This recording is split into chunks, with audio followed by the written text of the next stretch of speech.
Hello and welcome to another episode of District of Sports. I'm George Gerbo. A reminder to find all of our sports coverage at washingtontimes.com/sports and to follow us on social media at WashTimesSports. Legacy is something that comes up around Maryland football a lot. The past eras of significant wins and championships, the legendary players that have called College Park home, and the roar of a crowd that routinely packed the CQ Stadium stands to the top.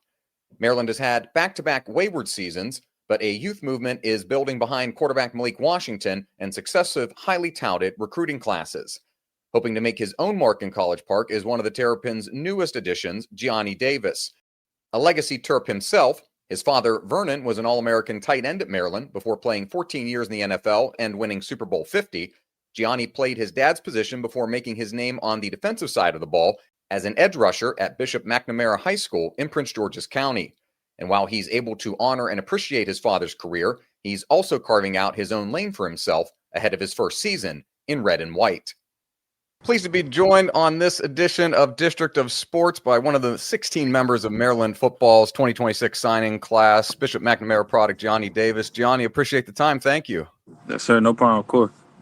Absolutely. You had a bunch of offers over the course of your recruitment and going through high school. Maryland, of course, you have the ties to being a PG guy. We'll talk about your dad, Vernon Davis, who, of course, is a legendary All-American Terp. But was it as simple as just deciding to stay home, or was there more to the decision in what you've seen from Coach Locks and what they've been building in College Park? I mean, yeah, it's more than definitely just, staying here, just going to Maryland. I mean, it's bigger than that. My dad, as you said, he went there.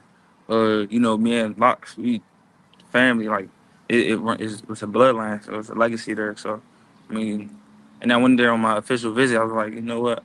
I like the atmosphere. I like the energy on this campus. So, why not just go here and, continue to build that legacy. You started at tight end when you were at DeMatha. You go to Bishop McNamara. You move to the defensive side. Did it come easy to make the switch going from, I know there's probably some similarities from the way you play stand up on defense to the same thing on the tight end side, but was it difficult to make that switch? Not at all. I've been playing those two positions my whole life, so it really wasn't. It really wasn't that big of a switch because I was always playing both sides ever since I started playing football. So I mean, not really. I just kind of had to pick one. So I picked defense. On the edge in College Park and from what you did at McNamara right now, before you get into training camp and everything like that, and you get through the strength and training program in College Park right now, what do you think is your biggest strength on the edge? Really my elusiveness. I feel like I'm a really twitchy guy. So I feel like that's something I could really bring to the table. When it comes to that edge room, my twitchiness, my speed. So I'm looking forward to really using that and just showing everybody what I can do. It jumps off from watching your tape. It jumps off on the tape. There's part of the time I think that I can see you maybe even like a mic slot, maybe drifting back a little bit into. I saw some getting up to do some pass coverage. Is that something you'd like to add in there, or you just kind of like the end of the line and rushing? I would love to add that in there. Interceptions, had 3 of those this year. I would love to drop back, dropping the coverage. It's fun. It's definitely fun. You joined a defense that's been slowly building into something pretty elite there. Guys like Zahir Mathis, Sidney Stewart, Zion Ely's coming in with you in this class, Maryland's highest rated recruit ever. Have you gotten to know any of those guys yet? Hung out just meeting through the process? I know it's early on and you'll get to camp here in a little bit, in a couple months, but your relationship with those guys so far? Yeah, Sidney, I met Sidney when I came on my official visit. He a pretty cool guy, Sidney chill. You know what I mean? Zion, we worked out a couple times. Went out to eat a few times. Those are my guys. So I definitely got a chance to talk to him, get to know him a little bit. In both learning from those guys and getting your first reps when they come in college, what's the biggest thing that you think, if you can like self-reflect, that you'd like to improve in your game, whether it's athleticism or schemes or anything like that? Probably just deep in my bag, get more moves. I know Sidney. I didn't watch Sidney a few times. He got really nice, you know, pass rush moves and stuff. So I would definitely take some of that from him. Coach Locks, you mentioned he's developed this identity of DMV and keeping guys home. One of those guys, of course, was your dad so many years ago. It's rare because back then he's the recruiting guy, recruiting and recruiting your dad there, and now he's the head coach all these years later and part of your recruitment. It's rare for something like that to kind of be both ends, right? Usually, especially now when we see all these, coaches change and players go on and transfer and everything like that. Did your dad tell you about the process when he got recruited, and was he able to were you guys able to kind of compare thoughts about the things that he went through, which was a very different era when he got recruited to Maryland based on how you got recruited to Maryland in this era? I mean, honestly, my dad, he kind of just, let me figure out everything as I went, get my own experience and, learn and understand things on my own. But I mean, it definitely was some times where he would tell me yeah, I went through this and that. So, I mean, yeah, it's definitely times where he told me stuff like that. So,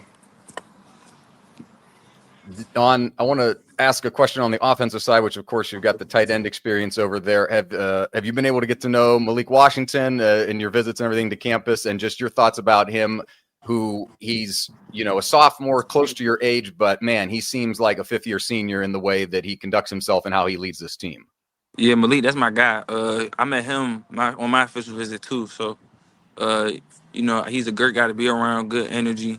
Never never seen him, down or anything like that. He always a happy guy. So, yeah, I love Malik. That's my guy. This is a program that's kind of had a run and had some bowl wins a couple years ago. Last two seasons, where you're working toward building. Coach Locks and company are working toward building back to a standard that they want Maryland football to be at. That they believe they can contend for Big Ten championships and be a successful football program. Can you see coming in from the from the outside the program, but as somebody who's been in the area, can you see those pieces kind of coming together and see the program starting to turn in that direction? Yeah, most definitely, especially with all these recruits we done got this year. I definitely could see us going to the Big Ten championship. Coach, kind of in the same thought, Coach always talks about, if he can just build a wall around the DMV and keep all the DMV guys home, he can win a national championship, keep the best as ahead, and keep those guys in and around the area that Maryland can be an elite program to contend for those titles. Sean Merriman actually said it at a Maryland event a couple weeks ago up in New York too, the same thing. If you just keep the DMV guys home, that Maryland can compete with anybody. Do you believe that's the case? Yeah, I 100% agree. The DMV got a lot of hidden gems, got a lot of stars, and I think that if everybody from the DMV area would just go to University of Maryland, I think we could definitely do something great for sure. I'll wrap up with two thoughts. Your dad, of course, you're mentioned in the same breath with him a lot of times, but he played college, as I kind of mentioned, in a different era. You're coming into it now. Are you able, and as you've gone out here, do you feel like you're starting to build your own legacy and people are getting to know you for being Johnny and not just Vernon's son? Yeah, definitely. I think people are starting to figure out who I am and the things that I could do and what I'm capable of. So I definitely think people are starting to, know me more. Finally, for me, what's the rest of your spring, your early summer look like here before you get onto campus? Do you get any time after, high school's done? You get any time to relax for a minute or take a break or maybe a vacation and then kind of get full focused on football? Or is it just always a grind as you prepare for August and the upcoming season? Yeah, I mean, I've really been grinding since the season ended. So I'm going to continue to do that. But I might take a little trip before I go or quit. There we go.